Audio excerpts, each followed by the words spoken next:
Buen día. Lo primero que vamos a hacer es responder las dos preguntitas de ayer del grupo. Esperen que las busco.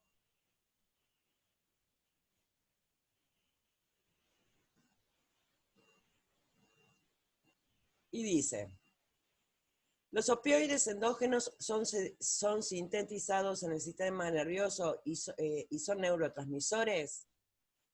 No. A ver, si bien sí se sintetizan en el sistema nervioso, los neurotransmisores, perdón, pero no son neurotransmisores. Son sustancias que produce el cuerpo, que produce el cerebro, ante estímulos como por ejemplo el dolor. Cuando hay una lesión o algo, se produce esta sustancia, los opioides endógenos, precisamente como moderador del dolor. ¿Se acuerdan cuando habíamos visto estos? No. Ahora voy a explicar también qué otras cosas pueden producir. Marcelo pregunta, esto es uno de los errores que me sirvió ver el video. El chat no, o sea, la parte escrita no aparece. Los que tengan micrófono, traten de abrir el micrófono para hacer la pregunta, porque en la parte, digamos, del chat no aparece en la grabación. Y los que no tengan micrófono, bueno, lo leeré. Me hizo bien ver para corregir un par de errores, porque había cosas que no se entendían. Pero bueno, volviendo al tema. La realidad es que los opioides endógenos, como habíamos visto antes, se producían en el sistema nervioso ante estímulos como por ejemplo el dolor. Así como se producen los mediadores de la inflamación, no es otra cosa que un modulador, sobre todo del dolor. Por eso les decía que cuando hay una lesión o cuando hay una inflamación en realidad, que se produce dolor, es una de las características de la inflamación, precisamente el dolor, se producen los opioides endógenos precisamente para disminuir un poco ese dolor. Pero no son neurotransmisores, son sustancias, otro tipo de sustancias. Ustedes recuerden que los neurotransmisores, lo único que digamos que hacen es transmitir información de una neurona a otra, transmitir el impulso en la sinapsis química. El resto de cosas, hay un montón de sustancias que nuestro cuerpo produce, una de ellas es esta. La otra pregunta, esperen que la busque. Antes que me olvide. También hay otros estímulos para que se produzcan los opioides endógenos, pero son externos. Por ejemplo, el chocolate, algunas sustancias que siempre que por ahí cuando las comemos es como que nos ponen así con pilas, medio eufóricos, ricos. Ese tipo de cosas también suelen producir opioides endógenos. Por eso el bienestar cuando se... sí, el LSD, dice Marcelo. La otra pregunta es, y después, ¿dónde están los opioides exógenos de síntesis natural de la planta, digamos, que al ser ingeridos se unen a los receptores opioides y ahí hacen el efecto? Sí, la realidad es esa. Cuando nosotros consumimos un opioide, se unen a los receptores. Hay algunos de los opioides que directamente se sacan de la planta, obviamente el opio, y algunos derivados, y los derivados, y otros que son de síntesis. Agarran un poquito de esto, un poquito de esto, un poquito de esto, que es la constitución química del opioide, y obviamente lo lo fabrican, por decirlo de alguna manera. Esos son sintéticos. Y están los naturales, que son los que se sacan de la planta. Cuando nosotros los consumimos, obviamente esos fármacos se unen a los mismos receptores que los opioides endógenos. ¿Mm?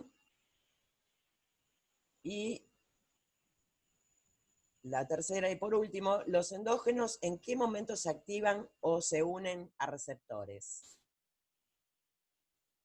En realidad, lo que habíamos dicho recién, en el caso de la inflamación, en el caso de una lesión, en el caso de cualquier cosa que provoque dolor, y porque actúan precisamente como moduladores del dolor. O actúan al mismo tiempo los dos tipos de opioides. No, los opioides no endógenos, o sea, los que consumimos, actúan únicamente cuando los consumimos. ¿Mm? Puede ser que o sea, aparte de consumirlo, también se produzcan opioides endógenos, y obviamente sí, ahí van a estar ahí todos dando vuelta.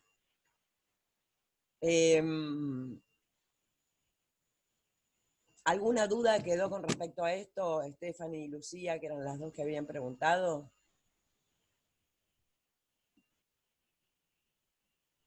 Profe, buen Hola, día. profe. Bueno, hablamos. Al mismo tiempo. O sea que, a ver si me quedó claro.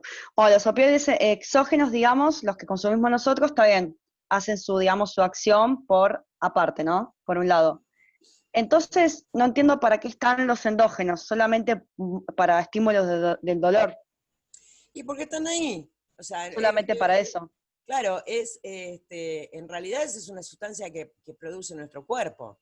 Lo que pasa es que en casos de dolor realmente muy, muy grande, no van a alcanzar.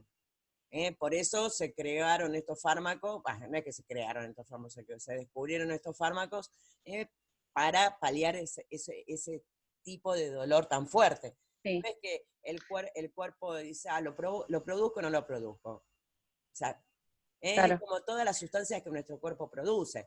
Muchas cosas de la farmacología, obviamente, aprovecha este tipo de cosas que nuestro cuerpo sintetiza, que tiene un efecto beneficioso para paliar algo, y bueno, trata de reemplazar eso que quizás o no alcanza, o no funciona, o no,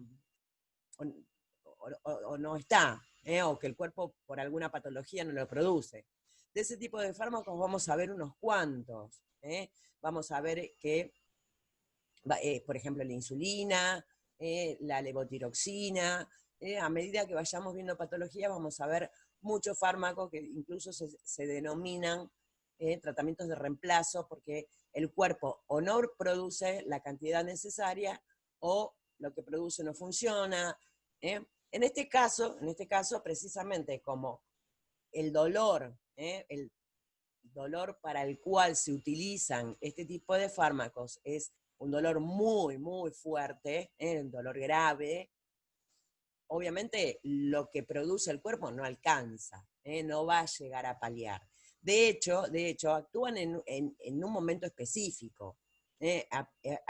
Actúan los endógenos en el momento que se produce la lesión, por ejemplo.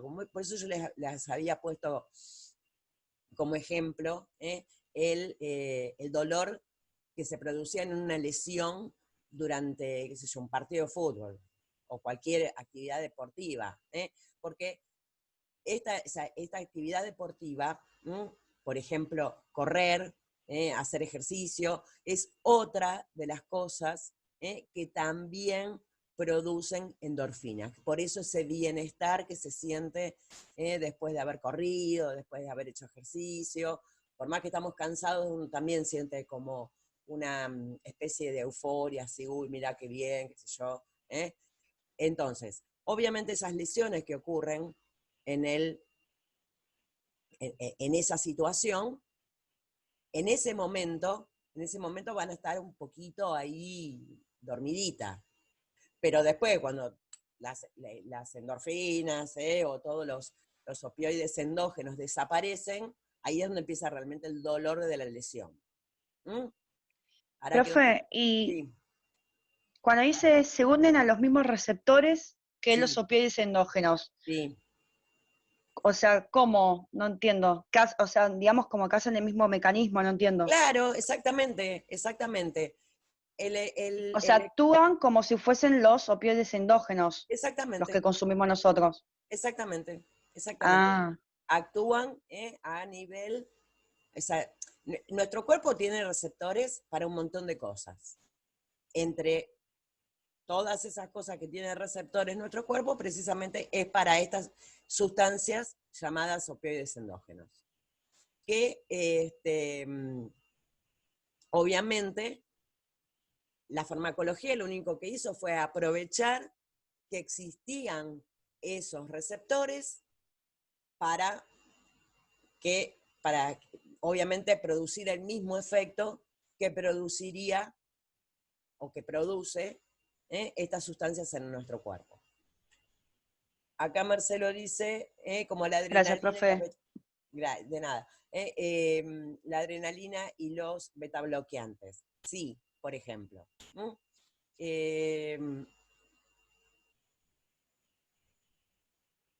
Dice, como la adrenalina y los betabloqueantes, una es endógena y los otros son artificiales, pero se unen a los mismos receptores. Sí, con la diferencia que los betabloqueantes impiden la unión precisamente de la adrenalina.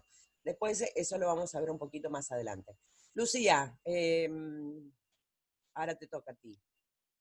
Sí, profe. Claro, porque en realidad nos estábamos hablando con Estefi y teníamos esas dudas. Y yo en realidad cuando vimos los mediadores del dolor, que hablamos de las prostaglandinas, la histamina, la bradyquinina, yo le había preguntado justamente esto mismo, ¿no? Si eran neurotransmisores, porque me había generado esa confusión. Y usted me explicó que no, que eran sustancias que se encuentran en todo el cuerpo y que se activan ante esta agresión del organismo, ¿no? Uh-huh. Y que los neurotransmisores no eran, bueno.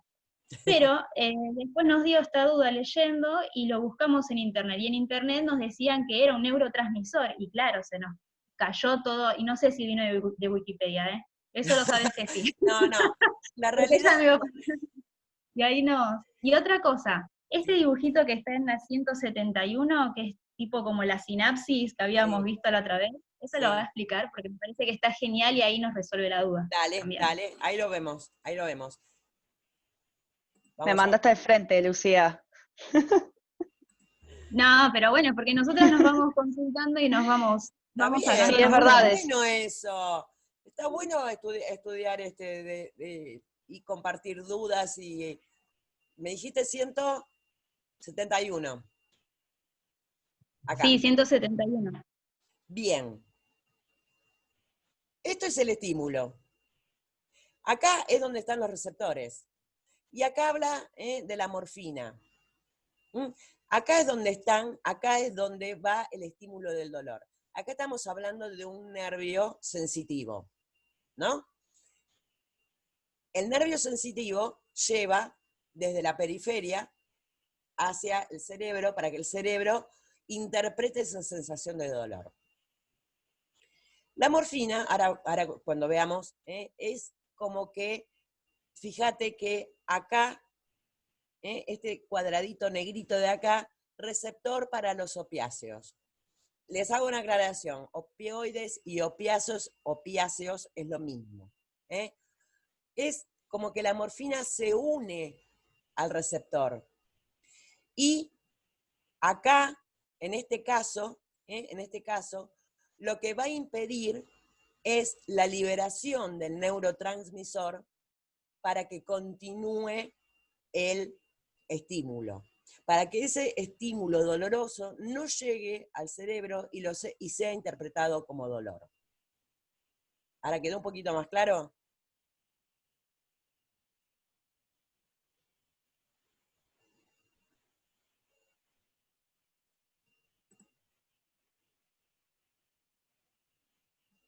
Profe, Sí. entonces la acción, ¿cuál sería o sea, qué acción cumplirían los opioides? ¿Inhibir al neurotransmisor que produce el dolor? ¿O no entiendo eso. ¿A qué inhibe entonces? En realidad, sí y no. En realidad no es que va a inhibir el neurotransmisor que produce el dolor. El neurotransmisor no va a producir ningún tipo de dolor. El neurotransmisor lo que hace es permitir que el impulso siga su camino. Si yo le corto, gracias a impedir que ese neurotransmisor impacte en la membrana postsináptica, corto el impulso. Y al no llegar el impulso nervioso al centro, digamos, que me decodifica el dolor, que me dice, bueno, acá se produce el dolor, ese impulso no va a llegar nunca. ¿Mm? O sea, es como que lo estoy cortando. Es como si vos agarrás, o sea, vos tenés el cable de electricidad y no querés que haya electricidad allá, lejos, cortá el cable y listo. La electricidad no va a llegar por el cable. Esto viene a ser más o menos. Desde acá obviamente no podés cortar el cable, pero le pones un tope, lo frenás, impedís que el impulso nervioso continúe. Y como, o sea, como te digo, el impulso doloroso viene desde la periferia, o sea, desde afuera llega al cerebro y el cerebro lo interpreta como dolor. Entonces, si yo corto ese impulso, impido que esos neurotransmisores se unan a la membrana postsináptica y sigan el camino hasta el cerebro y el cerebro lo puede interpretar, no le va a llegar ningún impulso, porque estoy impidiendo que el impulso llegue al cerebro. Y como no llega, no tiene nada que interpretar. Es como si nunca viene una persona a tocarte el timbre y pasa otro por la calle y lo frena. No lo deja que te toque el timbre. Vos nunca te vas a enterar que te iban a tocar el timbre. Aunque el otro viniera con toda la intención de tocarte el timbre. Lo frenaste, lo frenaron, mejor dicho. Básicamente es algo así. A ver qué decía en el chat. A ver. Sí, profe, porque ahí donde dice mecanismo de acción en el apunte se leía bastante complicado. O sea, hay varios conceptos que no entiendo, como GTP. Lo único que encontré acá es mi amiga la proteína G. Ahora lo vamos a analizar un poquito más, no te preocupes.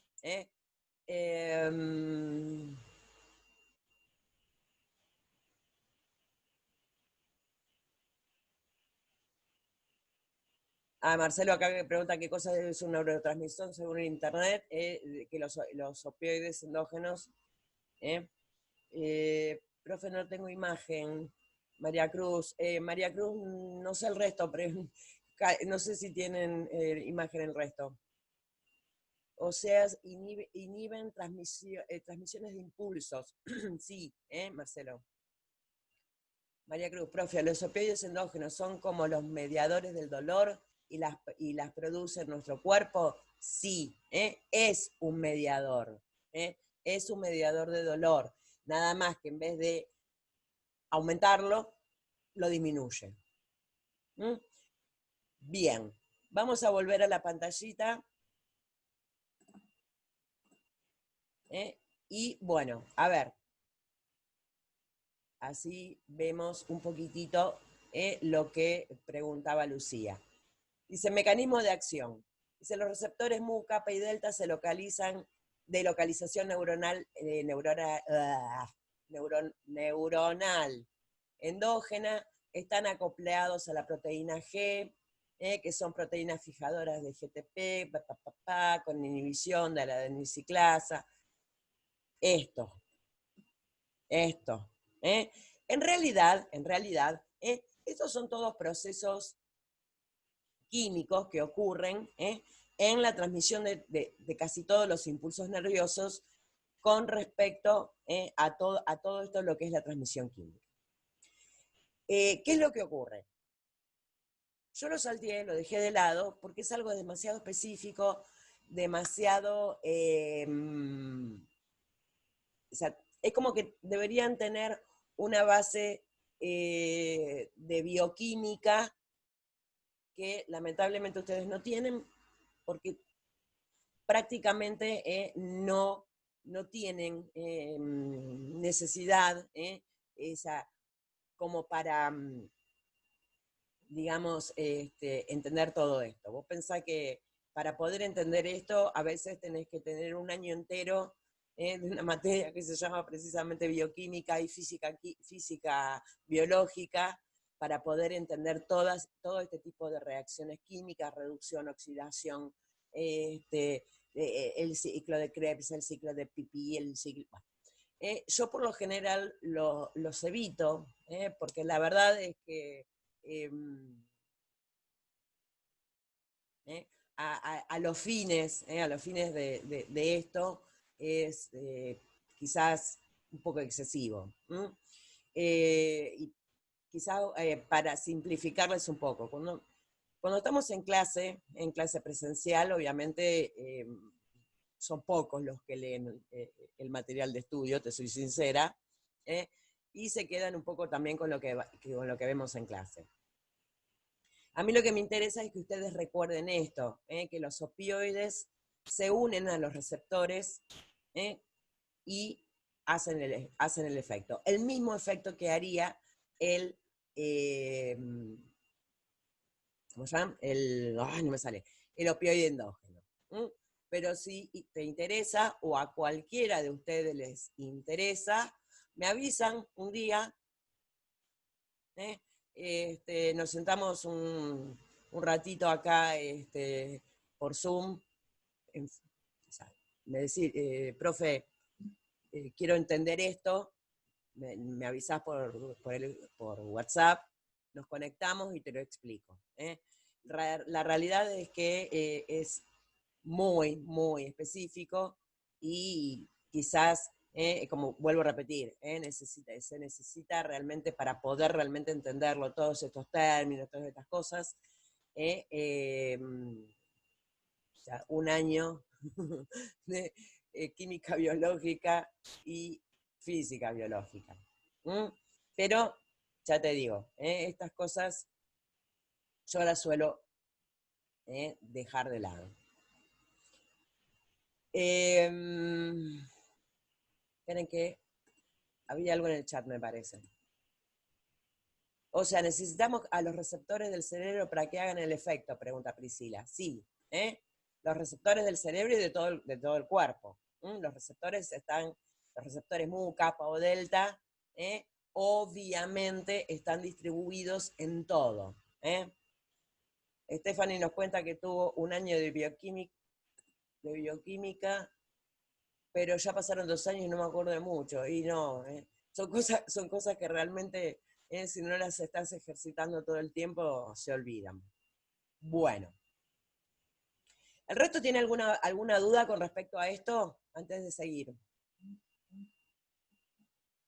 ¿Qué dice? Profe, usted ayer nombró morfina, codeína como productos naturales y después sintéticos nombró tramadol y otro que no entendí. Dextropropoxifeno. Bien. Gracias. Ahora los vamos a ver uno por uno. Eso se ve en biología molecular y se usa mucho en fisio. Es complejo, sí, es re complejo. Antonella, o sea que básicamente los opioides que consumimos se unen a los receptores para frenar los impulsos que se considera dolor y no deja que los neurotransmisores lleven la señal. Básicamente sí, más o menos esa es la función. Así es como termina la historia. ¿Alguna otra duda?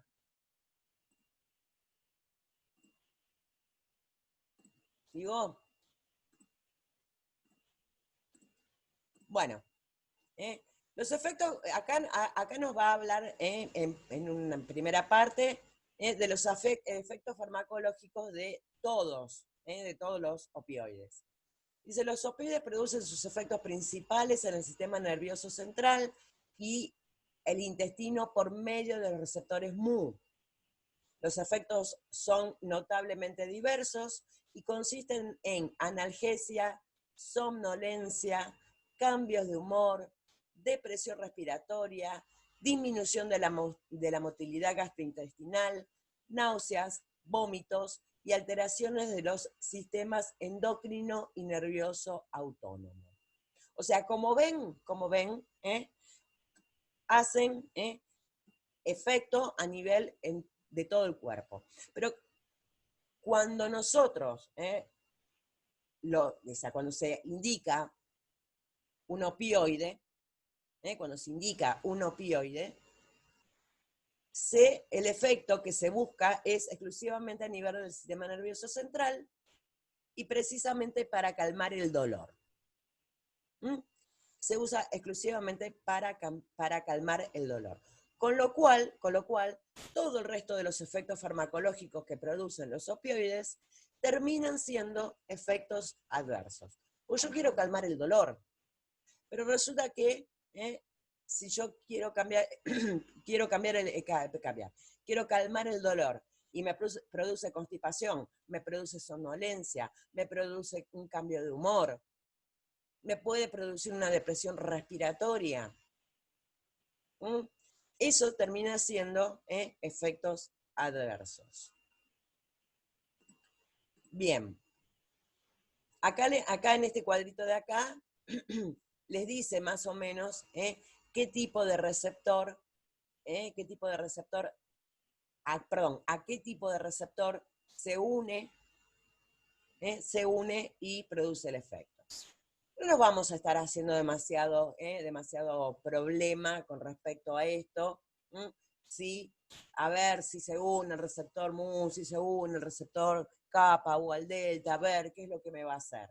La realidad es que nosotros tenemos que ver este tema en el sentido que es un fármaco que se utiliza para el dolor grave, para ese dolor que realmente no responde a otro tipo de analgésicos, que es un fármaco peligroso por los efectos adversos que tiene, porque la constipación, bueno, no tanto, pero sí una depresión respiratoria, que puede llevar a la muerte.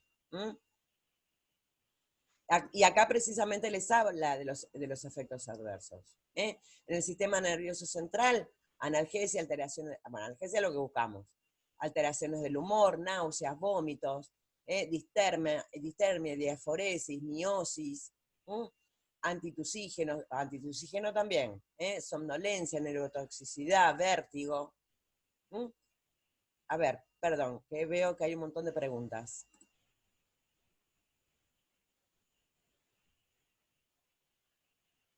Se tildó. Ahora.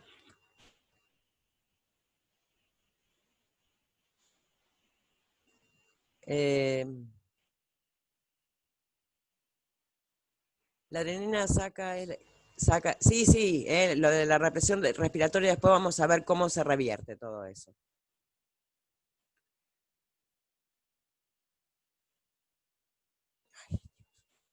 Bien, en el sistema respiratorio produce depresión respiratoria, rigidez torácica, disminución del aclaramiento mucociliar, en el sistema inmunológico, inmunodepresión, en el sistema cardiovascular, vasodilatación, bradicardia, enotropismo, ortostatismo, bla, bla, bla, bla, bla, bla.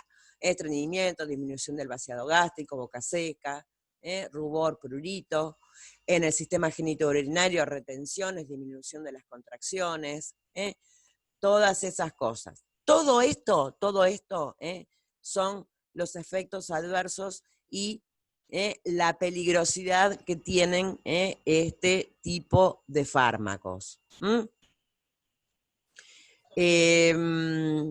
Obviamente, vuelvo a repetir, son fármacos peligrosos, porque aparte hay algo que acá no dice, que acá en el apartado de los efectos adversos, no habla de la abstinencia, primero de lo adictógenos que son.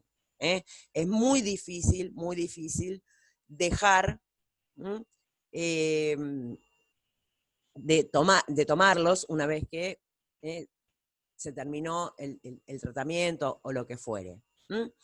Y la realidad también es que ante el abandono brusco de este tipo de fármacos, también provocan un síndrome de abstinencia bastante fuerte, y es muy violento. Antitusígeno quiere decir que no genera tos, pregunta Stephanie. En realidad corta la tos. La tos se produce por otros mecanismos, que ya lo vamos a ver cuando veamos fármacos para la tos, y en este caso lo que hace es frenar, como precisamente, como les decía ahí en los efectos adversos, que les decía que produce, que pone rígida, digamos, la caja torácica. Obviamente para toser necesitas tener la caja torácica blandita para poder generar la tos, que el músculo diafragma esté bien, también disminuye la contracción del músculo diafragma, entonces obviamente la tos no se genera. Esperen que voy, vengo, parejo loca. Entonces, ustedes tengan en cuenta todos estos efectos adversos para ver, sobre todo a nivel del sistema nervioso central. Porque como les decía, el estreñimiento, si me está calmando el dolor, un dolor realmente que sea intolerable, obviamente no me voy a hacer problemas si tengo constipación. Pero alteraciones del humor, somnolencia, neurotoxicidad, vértigo, que uno está, el vértigo es algo similar al mareo, pero con la diferencia que la sensación es que todo lo que está alrededor mío gira, es como cuando jugábamos cuando éramos chiquitos a dar vueltas, y de golpe nos parábamos y nos giraba todo. Bueno, eso es un vértigo, no es el vértigo de, ay, miro el precipicio y me da miedo. La realidad es una sensación muy fea. Entonces, obviamente, y la depresión respiratoria, que también es un efecto adverso grave que, vamos a ser realistas, nos puede llevar a la muerte. Entonces, obviamente, son fármacos que hay que tener mucho cuidado, se tienen que consumir bajo supervisión médica. Y hay otra cosa que es muy, muy importante, que tampoco está acá, o en algún momento me parece que lo dice, que generan tolerancia. ¿Qué significa esto de la tolerancia? Es que para producir el mismo efecto analgésico, necesito aumentar la dosis. Se tiene que ir aumentando la dosis en forma gradual, y en algún momento siempre va a dejar de hacer el efecto buscado. Va a dejar de realmente calmar ese dolor tan grave.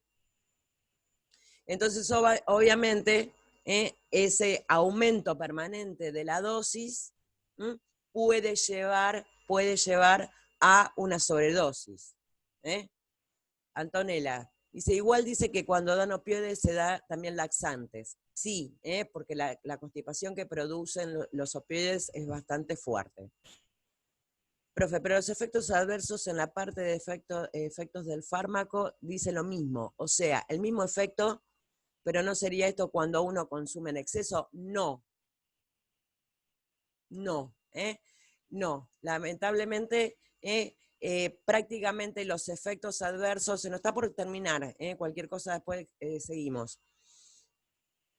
Los efectos farmacológicos, la mayoría terminan siendo efectos adversos, porque precisamente, yo no quiero que pasen, pero pasan, porque